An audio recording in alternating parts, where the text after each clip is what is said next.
Alright, let me paint over this and then type in bow tie. Not bad, not bad. Let's brush over her clothes and type red bikini. This is too easy. Let me draw over her eyes and type sunglasses.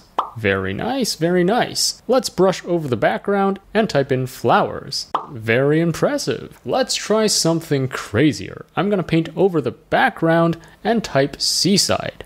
No way.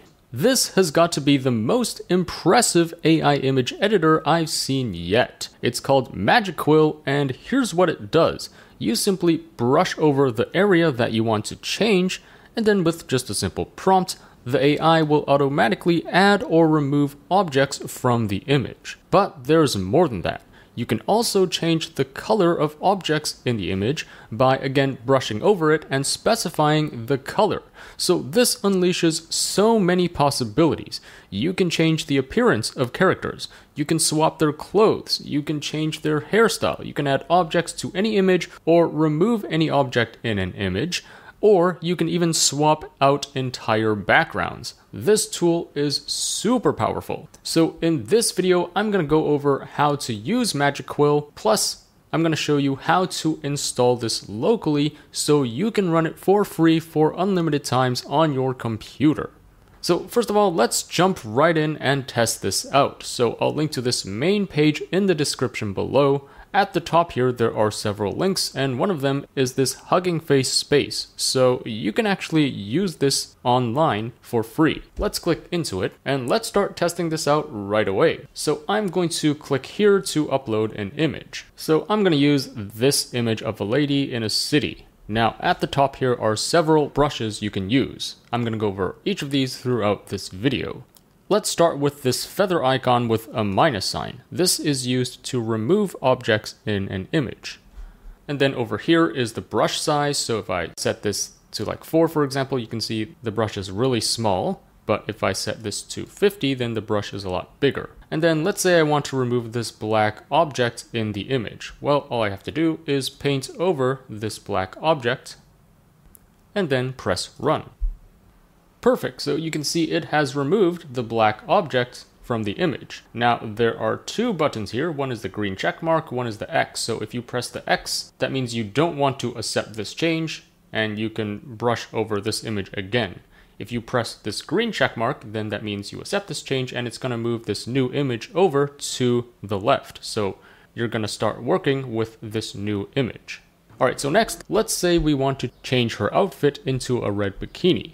Well, because she's wearing something and we want to get rid of it first, again, we'll need to use this brush icon with a minus sign to remove the existing piece of clothing. So let me adjust the brush size and I'm going to brush over her jacket. And then let's brush over this side as well. Plus, let's brush over her shirt over here. All right, now after that is done, we can also specify what we want to change this to. So in our case, at the prompt bar up here, let's type in red bikini, and then let's click run and see what that gives us. Perfect, so there you go. This is a super easy way for you to swap clothes. How insane is that? If you compare this with the original image, she's wearing a jacket. A lot of her skin is covered, so we don't actually know what her arms look like, for example. But it's able to use AI to kind of guess what that would look like and generate her wearing a red bikini. This is such a powerful tool. So let's click this green check mark to accept the change. And then let's move on to this feather icon with a plus sign. You would use this if you want to add an object, all right? This is like overlaying an additional object onto this photo.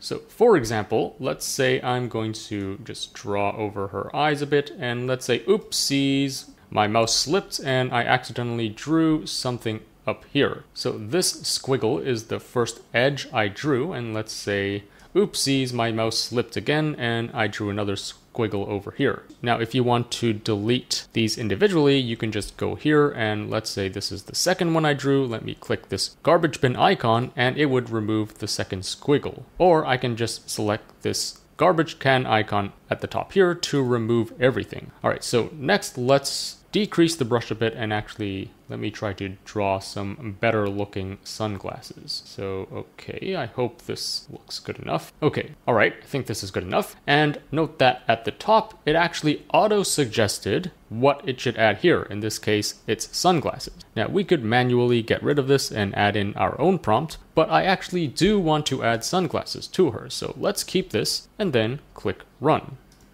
Nice, so as you can see, now it has added sunglasses to this lady. This is such an easy and powerful image editor. So let's click this check mark again, and then next, let's try adding a hat. So again, I'm just gonna try to draw a hat over here, and let's make it a bit slanted. All right, and then let me just fill this in. In fact, let me increase the brush size to fill this in faster. Okay, I think that's good enough. And at the top here, you can see it auto-suggested hat, which is indeed what I want to add. So again, let's click Run and see what that gives us. Perfect, so here we have a hat. Now let's say I don't want to add a hat anymore. I can just click this X icon to revert back to this photo. And then let me click this garbage can icon to remove the hat outline that I drew. Next, let me show you something even crazier. You can just do a full background swap with this tool. So again, because we want to remove this background and not just overlay something on top of this, we'll need to click this brush with a minus sign. So let's click this, and then I'm going to increase the size to the largest size and then brush over all of this. All right, almost done. And let's keep a part of this street here and see if we can blend it in smoothly with our new background. And then same with this side. I'm going to paint over all the buildings here. All right, let's just keep this. So I'm intentionally keeping the street in the foreground here to see if it can just blend it in seamlessly with our new background. And then at the top here for the prompt, let's type in seaside and click Run. And look at that. How insane is that? I mean, this tool makes Photoshop look like an absolute joke. Anyways, let's click this check mark to accept the change. And here's the final thing I want to show you. You can also change the color of certain objects in the image. So for example, let's select this RGB icon, and then here is where you can select the color. Right now it's white, but let's say we want to turn her hair pink. Well, we simply click on this color, and then let's set it to this pink color. All right, that's good enough. And then we simply brush over the object which we want to change the color of. So let's say I want to change her hair to pink. I'm going to brush over her hair, and then also this side. Okay, and then you can see in the prompt bar at the top here, it automatically suggested the prompt for us. So yeah, I would like to change the hair into light pink. In fact, let me just type in pink hair and then press Run and see what that gives us. And there you go, it changed her hair to pink. What an insane tool. Now let's try to make the bikini white. So I'm going to select this color to white, and then let me paint over the bikini. And one last thing I forgot to show you, which is oopsies, if my mouse slipped again, I can also use this erase icon over here, and then let me expand it to remove the area that I accidentally brushed over. Anyways, let's go back to RGB and then continue filling in this bikini. All right, and then at the top here, you can see it's automatically suggesting what this should be, and it detected white bra. I want a white bikini, so I'm going to type in white bikini, and then press Run and see what that gives us. Perfect, and you can see it turned the red bikini into white. So let's click the check mark again, and that's pretty much it. I hope you can see how powerful and versatile this tool is. I am just really impressed by this tool. Now, I promise I'm going to show you how to install this locally so you could use it offline for unlimited times on your computer. But let me just show you a few more examples. Now, to upload a new image, you simply click on this icon over here. So next, I'm going to upload this photo of a forest, and then let's add a freaking tiger in this photo. So because we're adding something on top of this, I'm going to click on this brush icon with a plus, and then I'm going to attempt to draw a tiger over here. Oh my gosh, this looks horrible. I'm gonna have to click this eraser icon and adjust the outline a bit to make sure it actually looks like a tiger. Okay, I think this is good enough. And then let me add the tail here. Okay, so it detected cat, but I want to add a tiger. So I'm gonna type in tiger. And then let's click run and see what that gives us. And there we go. Here we have a tiger in this image. It's just so easy to edit images now with this tool. Next, let me upload another photo. This time, let's try anime. Now, here is where we need to adjust a few more things. So in this parameters drop down over here, you can see that it's actually using this stable diffusion model called realistic vision by default, which looks like this, by the way. So this realistic vision model outputs very realistic photos. Now, if you're working with something like anime or like a Disney Pixar style photo, then this might not be the best model to use. So in the dropdown, there are also other models you can choose from. So for your reference, Dreamshaper looks like this. It still outputs quite realistic photos, but it can also do like 2D and 2.5D. And if you're working with anime, then I would suggest this Meinamix, which is truly an anime model. This is fine-tuned to produce only anime images, as you can see here. And then GhostMix is another decent option. So GhostMix is really good for producing these really high-detailed 2.5D types of images. So as you can see here, it's not like truly anime. It can also do 3D or 2.5D, and it can produce some really sharp details. And then finally, we also have this Magic Mix model, which is fine-tuned to produce some really gorgeous Asian characters. And again, note that this is mostly for realistic photos. So anyways, for us, since we are working with anime, let's select Meinamix. And then while we are at this drop down here, you can also add in some negative prompts. This is just whatever you want to exclude from your image. So for example, because we are working with this anime image, we want to exclude realistic objects in our generation. You can also add like blurry, low details, low quality, extra fingers, extra limbs, etc. And then all these settings basically influence how the brushing and inpainting will work in your image. But these are really minor tweaks, and I generally just leave this at the default values and it works fine for me. And then steps, CFG, sampler, and the scheduler, you should be very familiar with this if you've been using Stable Diffusion or Comfy UI. In fact, if you really want to learn and understand these terms, I suggest you watch my Comfy UI tutorial, which is over an hour long, but it's a beginner-friendly way for you to understand what these things like steps and CFG, what they actually do and what they are. But again, for this tool, I tend to just leave all these values at the default and everything works fine already. Anyways, let's start editing this photo. So let's say I want to remove the dog. Well, again, I'm just going to click this brush icon over here, and then let me increase the size and brush over the dog. All right, let me click run.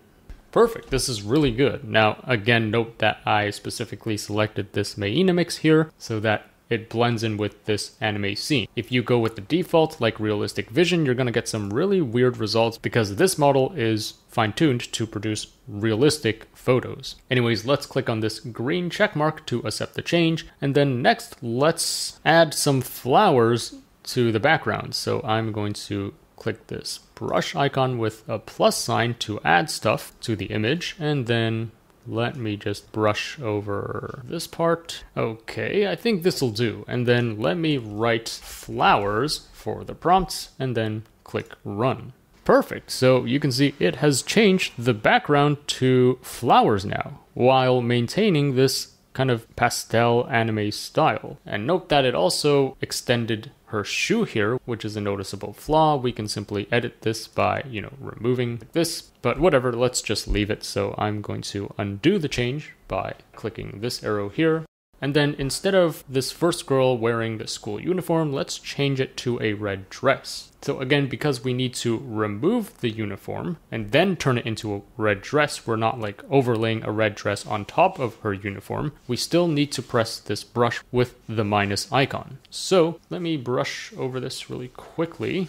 And then at the top here, I'm going to write red dress and then click run.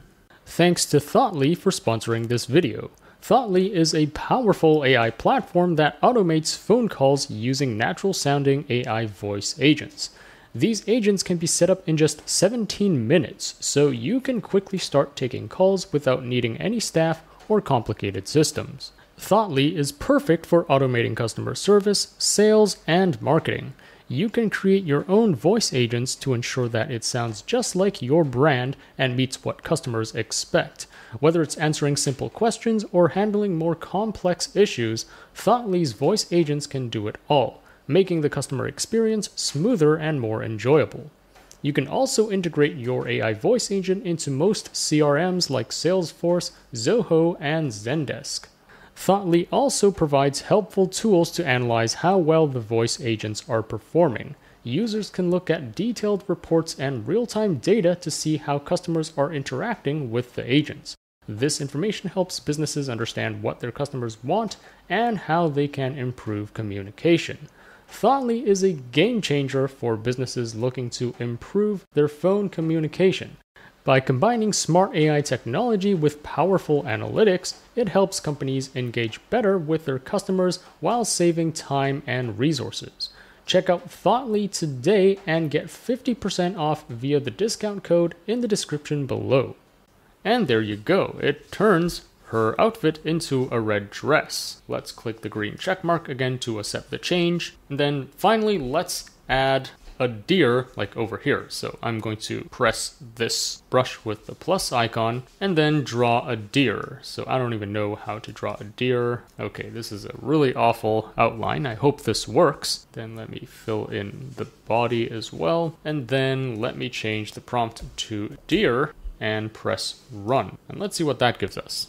And here we go. Here is a deer. So I hope that gives you a sense of how to use this tool. It's so easy to use, even your grandma can use it, and honestly, I think this is the future of image editing. It makes Photoshop look like a joke. Now, as promised, I'm also going to show you how to install this locally right now. So again, going back to their main page at the top here, they have also released the code on GitHub. So let's click into this GitHub repo and note that for now, you do need a CUDA GPU to run this locally. So unfortunately, if you don't have a CUDA GPU, you're gonna have to use this free online Hugging Face space for now. However, if you scroll down a bit, they did mention that they will release a Comfy UI node for this in the future, and Comfy UI is known to work with CPU as well, so who knows, maybe eventually this will have CPU support. Anyways, here's how to install it. If you scroll to the middle somewhere, it's going to contain all the instructions to download this. So let's go over all of these. The first step is we need to git clone this repository. In order to do that, you do need to have Git installed on your computer. If you already have Git installed, feel free to skip to the next section. So all we got to do is download the latest release for whatever operating system you're using. So I'm using Windows, so I'm just going to click on download for Windows. I'm running 64-bit, so I'm going to click on this to download, and it's now downloading this exe file. So once that's completed, all we got to do is open that exe file and then follow the steps. So I'm going to click on next. I'm just going to go with the default install location, which is program files/git. So I'll click next for that. And then I'm just going to leave this at the default. And then I'm going to click next again and click next here. We're just going to use the default settings for all of these. There's a lot of settings that you need to go through. So I'm just going to click next for all of these. All right, and then it should go ahead and install all the files, so this might take a few minutes. Perfect, so now we have Git installed. All right, assuming you do have Git installed on your computer, you first need to decide where on your computer you want to clone this repository. For me, I'm just gonna clone this on my desktop, so I'm going to open up my desktop, and then in this top bar here, I'm going to type in CMD to open up command prompt within this desktop folder. Now, going back to here, we simply need to copy this line and then paste it in our command prompt window and press enter. So this is basically cloning all the files and folders here into a folder on our desktop. So once that's done, on our desktop, you should see this Magic Quill folder. Let me just drag this to the middle somewhere, and if you open this, you should see that the files and folders are the same as this GitHub repository. All right, so the next step is we need to change our directory to the Magic Quill folder, because if you open up our command prompt, right now we are still in desktop. So we need to go one folder into the Magic Quill folder, which we just created. So I'm going to press enter, and right now you can see that we are now in this Magic Quill folder. All right, so the next step is to use wget to download this models.zip folder. Now, if you don't have wget, you can just install the zip file via this link here. And that's actually what I'm going to do. So I'm just going to copy this link and then paste it in my browser, and it should prompt me to download this models.zip file. So I'm going to press save, and note that this is 27.6 gigabytes in size. So this is going to take a while to download depending on your internet connection. Alright, so after the download has completed, you should see this models.zip file. So let's open this up, and here is where we have this models folder.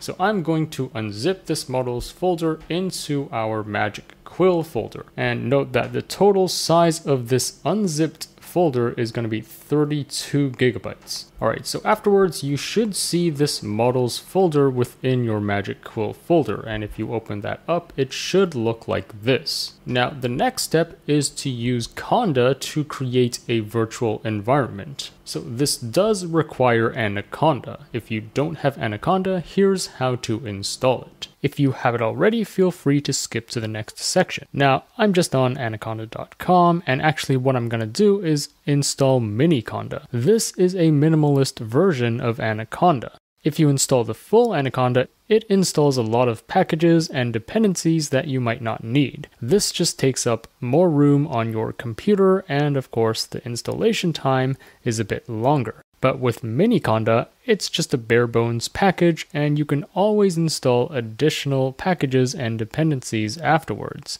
So I'm going to click on latest Miniconda installer links by Python version, and I'm using Windows, so I'm going to install one of these.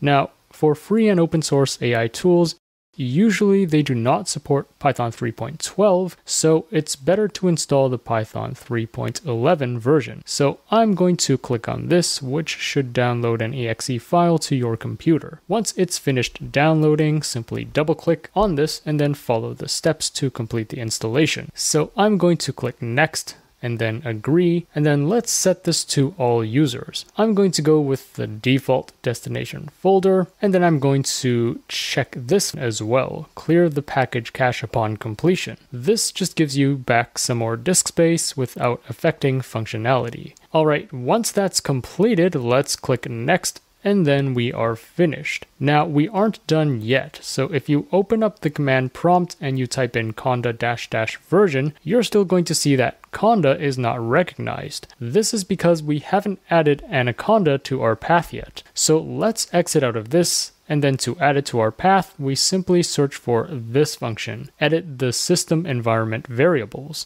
We're going to click on this, and then click on environment variables, and then click on the one that says path, and then click edit. And here's where you add in the path of Anaconda. So it depends where you installed Anaconda. For me, I installed it in program data, so it's going to be in program data / Miniconda. And then if I double click on scripts, you can see that Conda is here. So this is the folder we want to paste in. So I'm going to right click on this and then copy as path. And then back in the environment variables window, I'm going to click new and then paste in the path here, and then click OK, and then OK, and then OK again.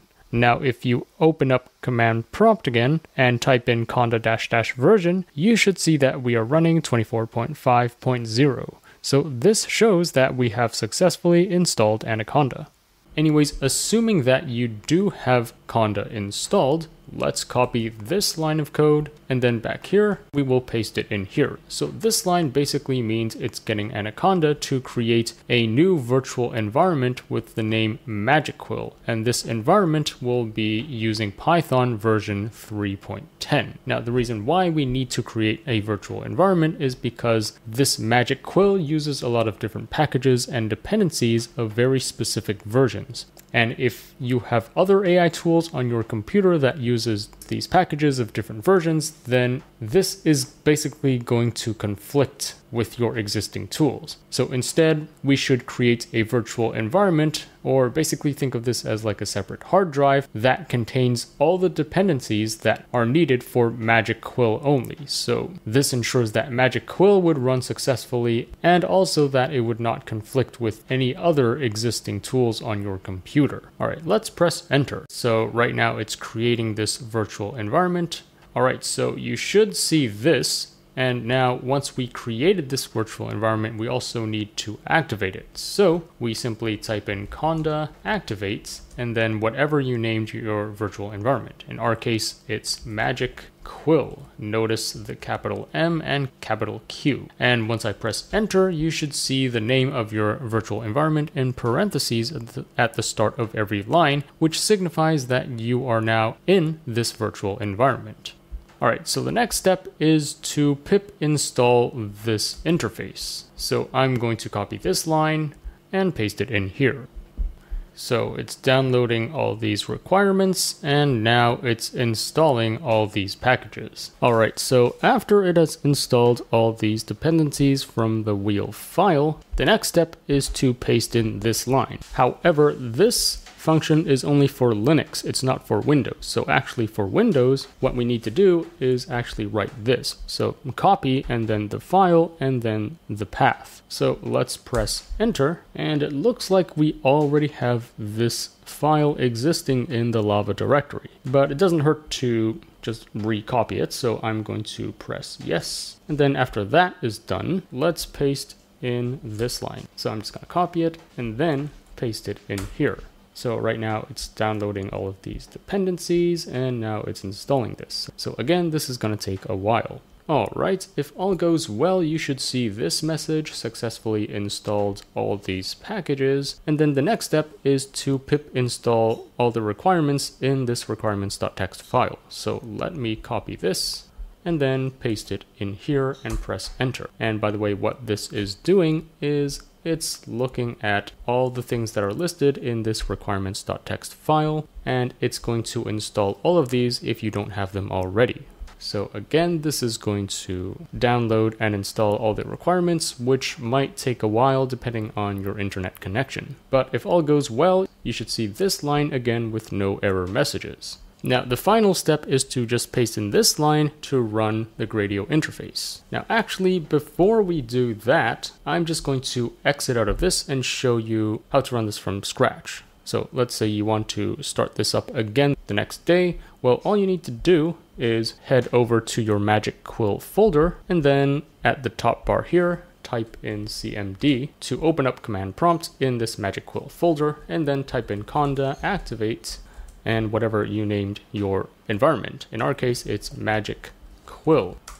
So after you press enter, you should see MagicQuill in parentheses, which means you are in your virtual environment. And the final step is to paste in this line. Now, because I'm using Windows, this line is slightly different. Instead, it should be set CUDA visible devices equals 0, and then two ands, and then Python gradio_run.py.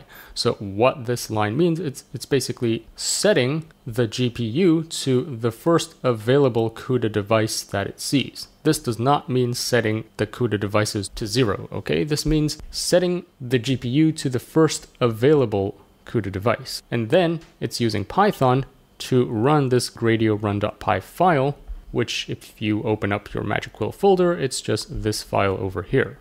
So let's press enter and see if this works. All right, and if all goes well, it should detect your GPU up here, and then it also needs to install some additional dependencies that you see here. So this is also going to take a while. For example, this PyTorch model.bin file is like 1.7 gigabytes. But note that it only needs to install this the first time. Afterwards, once you run it, it's going to be a lot faster. All right, well, unfortunately, we've hit this error. So if I go to the Issues tab in the GitHub repo, someone actually posted the same key error. And then if you scroll down a bit, it looks like the only change that we need to make is in this brushnet_nodes.py file, and we need to add this at line 57. So let's try to track down this file. So in our MagicQuill folder, it's going to be in MagicQuill, and then here we see this brushnet_nodes file. So you can open this in like Notepad or a code editor. I'm using Cursor for this, but you can use like VS Code or just Notepad or WordPad. Anyways, in line 57, let's see, line 57 is here. So what we need to do is add this line right after the definition. So let me copy this line and then paste it in here. And then I'll click Save.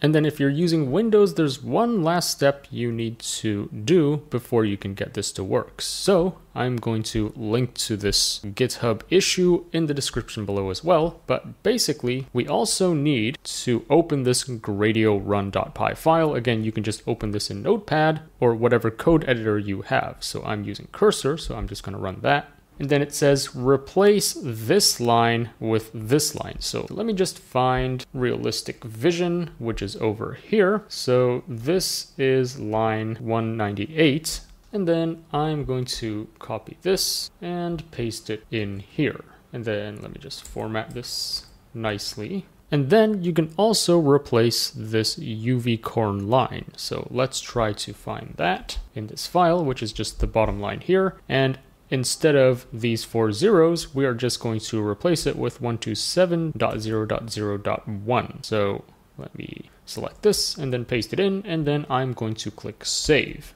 All right, so now that all those steps are done, let's start up MagicQuill from scratch again. So let's open up the MagicQuill folder and then type in cmd at the top here. And then we are going to type in conda activate MagicQuill to activate our virtual environment. And then after that's done, we just type in set CUDA visible devices equals 0. Again, this means use the first available CUDA device on your computer, and then use Python to run this Gradio run.py file. And if all goes well, we should not see any errors. And if all goes well, you should see this link at the bottom here. So we just need to hold down Control and click on this link, and it will open up this Gradio interface. So let's test this out. I'm going to upload this image of Will Smith, and I'm going to add a bow tie to his outfit. So you can see it has automatically detected bow tie. So let's click run and let's see if this works. Perfect. So here it has added a bow tie, and you can see that took around like 6 seconds with my RTX 5000, which has around 16 gigabytes of VRAM. So that's how you would install this and run it locally. And that sums up my tutorial and installation guide of MagicQuill. I said it before, but I'll say it again. This is the most impressive image editor I've come across so far. It is so versatile and you can do so many things with it. So let me know in the comments what you think of this and what other cool generations were you able to come up with using this tool. And also, if you run into any errors while installing this, also let me know in the comments and I'll try to help you troubleshoot as much as possible. As always, I will be on the lookout for the top AI news and tools to share with you. So if you enjoyed this video, remember to like, share, subscribe, and stay tuned for more content. Also, there's just so much happening in the world of AI every week. I can't possibly cover everything on my YouTube channel. So to really stay up to date with all that's going on in AI, be sure to subscribe to my free weekly newsletter. The link to that will be in the description below. Thanks for watching, and I'll see you in the next one.